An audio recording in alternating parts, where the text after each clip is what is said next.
Hey everybody, what's going on? Jim here, and welcome back to another installment of the Jim Filoni vlog. Thank you for joining me. And there are so many topics that I could be talking about today. There's so many things in my mind right now that I could simply just rant about and rave about. I could talk about current political events. I could talk about this stupid illegal war going on in Iran, causing, stress and chaos here at home. I could talk about, the cool stuff that recently came out at Xbox. I can talk about a magnitude of different things. I can talk about my day yesterday, which was a really great day, but that's a story for another day. No, today, because I don't want to have an aneurysm, talking about the current political climate, and I'm very close to start talking about the political climate here in America.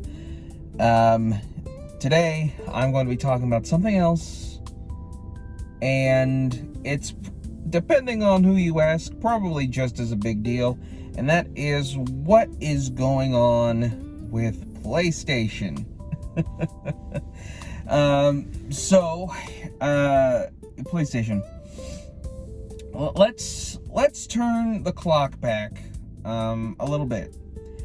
So coming out of the PlayStation 3, Xbox 360 generation, aka the last great console generation, we were entering bold new territories. We didn't really know, what direction the world of gaming was going to go in, because honestly, graphics, it's very hard to make graphics, get much better than what they were at the time. And while there has been some very spectacular looking games coming out, even to this day, you're reaching the ceiling in terms of graphical power, at least in my opinion. I don't really see graphics ever getting much better than what we have right now. But we were also entering the era of, connectivity being more common.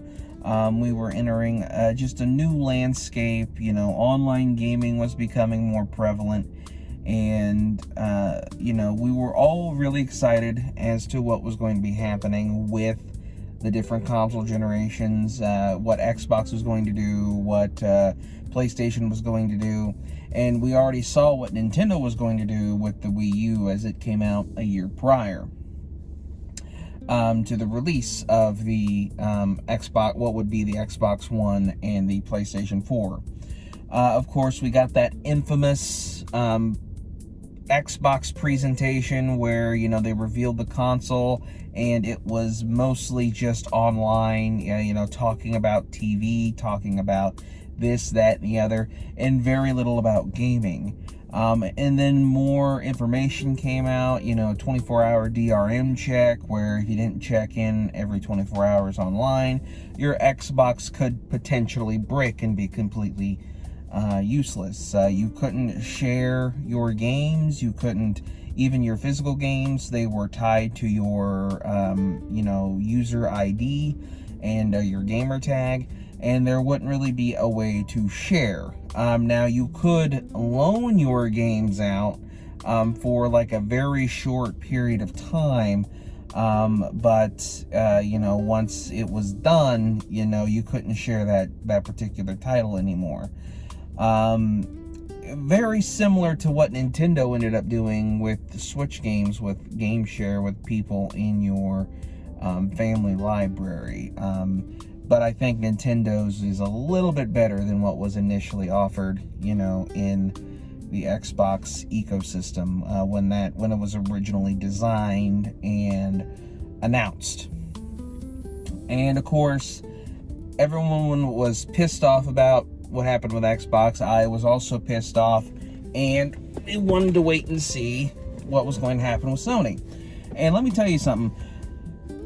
I especially back then, I considered myself an Xbox guy. I still, am kind of an Xbox guy, even though I've transferred over to PlayStation.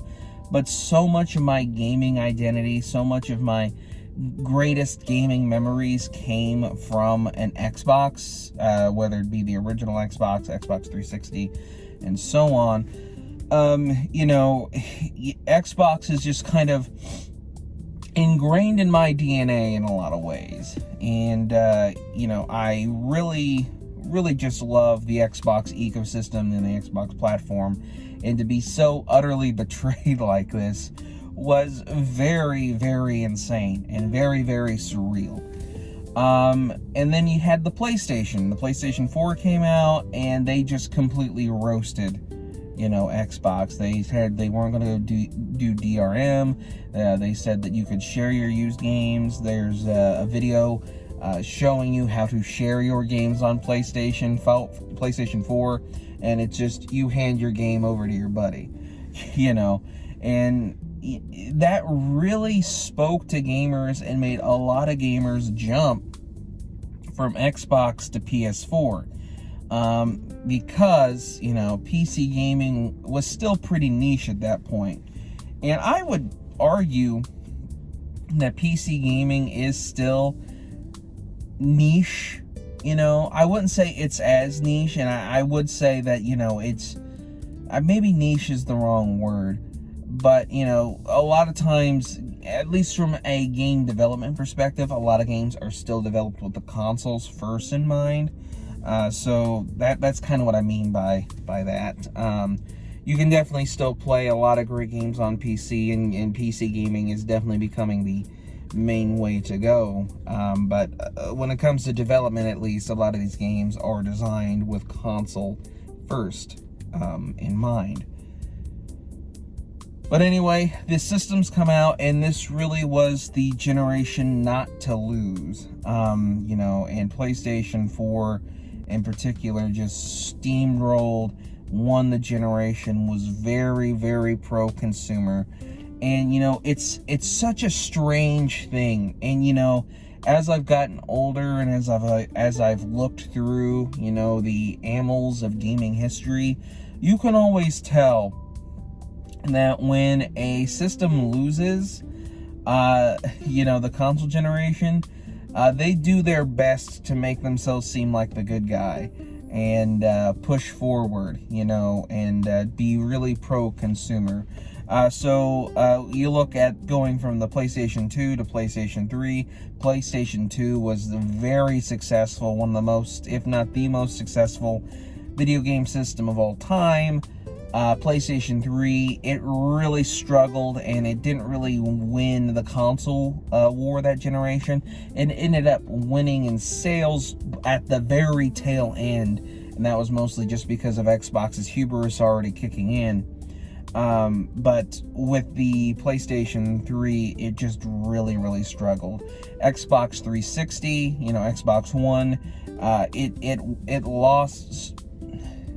When it came to the main two, Xbox and PlayStation, Xbox lost.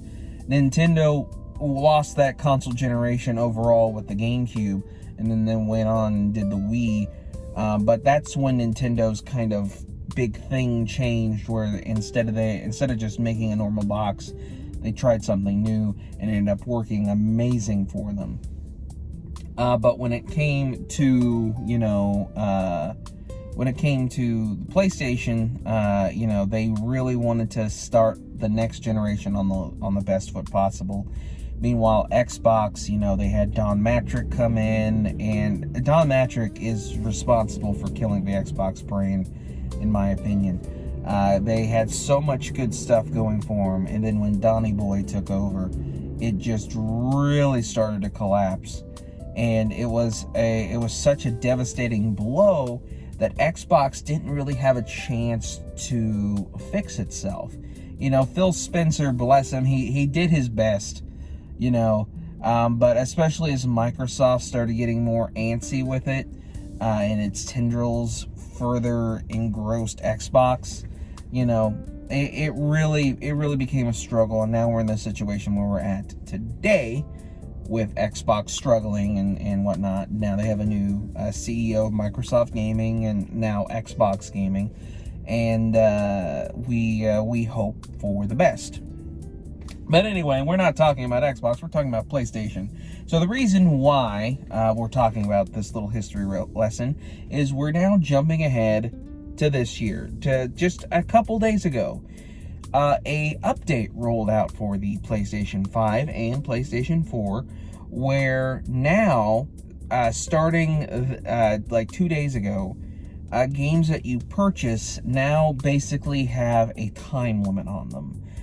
Where if you buy them and take your console offline, if you don't check in within 30 days, your console is, not your console, but your games are basically dead at that point. Now, you can go in there and restore the licenses, but the fact of the matter is, this is very, very anti-consumer, and it goes against a lot of things that, that we want as gamers, in terms of preservation, in terms of, digital ownership. This basically just says you don't own anything anymore. And, with that being said, it's definitely not as bad as what Xbox was attempting to do. But the thing is, Xbox backed off. PlayStation has not. In fact, they haven't even really commented on this. But their PlayStation support desk has replied to this whenever you message about it, and it does confirm the update to the program. So basically, last week, if you would have bought, say, Metal Gear Solid Snake Eater Delta, you wouldn't have this issue. But now, if as of like 2 days ago, if you would have bought a copy digitally of Metal Gear Delta Snake Eater, it has that timer. And the big thing about this is, think about 10, 15 years from now, when the servers for PlayStation 4 and PlayStation 5 go away. If you try to go and purchase that system, used, or if you have yours in your closet or whatever, and you go to dig it out and you try to hook it up and play it, those games aren't going to work, because you're not going to be able to connect to the internet. So this is a big deal for collections, for preservation, and it really just screams why we need physical media. The corpos, the CEOs and whatnot, and those weird, dick riding fanboys, they might have all these arguments against it or for it or whatever. But the fact of the matter is, we are heading towards a digital future. And that should be horrifying to everyone, because you will not own anything and you will be happy about it, is what they want you to feel. And, I hate getting up and changing the discs too. It's very convenient just to, sit on my couch and jump from game to game and not having to worry about getting up, putting a disc in, changing the disc, putting the new one in, sitting back down, hitting start. When I can just main menu. Okay, I'm done playing Mass Effect Legendary Edition. I'm gonna go over to Halo Campaign Evolved. And just easily jump from one game to another. But at the same time, if you have the disc, you own it. Nowadays, though, it is a little bit more complicated, because you have games that do require constant internet connection, or you have a game that, like that Avatar game, for example, that Ubisoft put out. Even if you have the physical copy, you still have to have internet to basically download the majority of the game. So we're kind of in an awkward area, really. But I still think physical media is the best way to go. It preserves the game. It keeps it playable. It keeps it from being taken away from you. It gives you ownership at the end of the day. All these corporations, these entertainment corporations, don't want to give you ownership of anything. They want you to constantly pay through subscription services. They want to keep tabs on your purchases. They want to have full control over your library, and that is just not cool. It's just not cool, and I'm not a fan of it. And I will not be purchasing anything digitally on the PlayStation Store ever again. With the only exception maybe being like small indie games, that don't have the opportunity of getting a physical release. But when it comes to major games, yeah, no, screw that. Not dealing with that crap. Not dealing with that crap. But anyway, what are your thoughts and opinions on this whole PlayStation controversy? Are you a fan of physical media like I am? Do you feel the same way I feel? Or do you have the opposite opinion? I'd love to hear your thoughts on it and your reasoning in the comment section down below. Thank you guys so much for watching. If you enjoyed the video, be sure to hit that like button and be sure to subscribe, so that way you don't miss out on any future videos. I do have a new TikTok now, TikTok at Jim Filoni. I'm mostly going to be posting my shorts on there, not so much the vlogs. Yeah, until next time, I'm Jim, and I will see you in the next one. Take care.